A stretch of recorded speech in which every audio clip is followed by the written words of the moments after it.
Hi everyone, and welcome back to my channel. I'm blown away by the number of views I'm getting on this series and the uploads from my VHS tapes, so thanks so much for taking the time.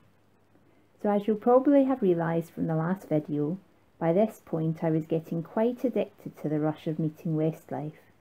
On 16th of October 1999, we went to see them fly out at the airport, but it was manic and we couldn't really get near them. The followers used to refer to this as Crave Central. You can see it looks like Mark still had time to talk to a fan on the phone though, as he always was so sweet to us all. This was still a fun day as Claire and I properly got talking to the girls we met at Pepsi Chart, who are still good friends nearly 20 years later. It had now been over 2 months since I actually got a photo with a member of Westlife, so I was having withdrawal symptoms.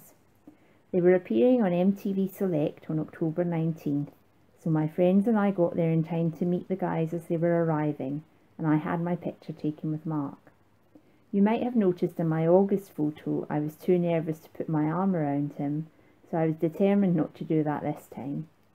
I remember my uni roommate, who was definitely not a fan, saying it looked like I was a crab getting my claws in. As MTV was in Camden, we then went off for a look round the famous market, while Westlife were in the studios doing the interview I've linked above. When we returned, there were loads of fans there, mostly young girls from a school around the corner, so when the guys left it was all a bit chaotic.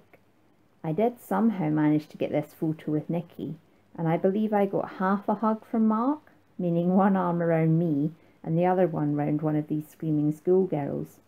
I still remember being delighted with that half though.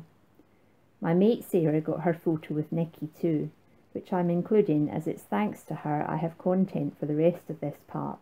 My photos were rubbish. As you can see, she wasn't too shy to ask for a cuddly one, like I was at the time. The next day was Disney Channel, which was recorded in a posh part of London called St John's Wood. I think the reason my photos are bad is because I was at uni and missed Westlife arriving, but as you can see, Sarah got some great ones. The little dog was called Shane too, and he was the Six Pack's mascot. We then waited for hours on what was a particularly cold day, and unfortunately the band didn't stop for the fans on their way out.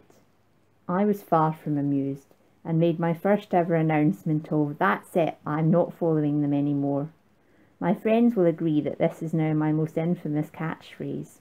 I say it on a regular basis, but my willpower is so pathetic my resolve never lasts for long. This is part of the reason my Twitter handle and channel name is Contrary Clary. While I was on strike and watching the boys get the Saturday chart #1 with Flying Without Wings on CD UK from home, my friends were at the airport and saw the band all arriving on motorbikes trying to catch a flight.